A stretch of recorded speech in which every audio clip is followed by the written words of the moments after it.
অপরাধের মামলায় মৃত্যুদণ্ডের রায়ের বিরুদ্ধে জামায়াত নেতা এটিএম আজহারুল ইসলামের রিভিউ আবেদনের শুনানি আজ।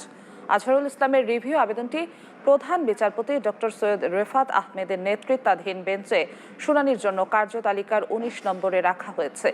মুক্তিযুদ্ধের সময় রংপুর অঞ্চলে মানবতা বিরোধী অপরাধের দায়ে ২০১৪ সালের ৩০ ডিসেম্বর আজহারকে মৃত্যুদণ্ড দেন আন্তর্জাতিক অপরাধ ট্রাইব্যুনাল।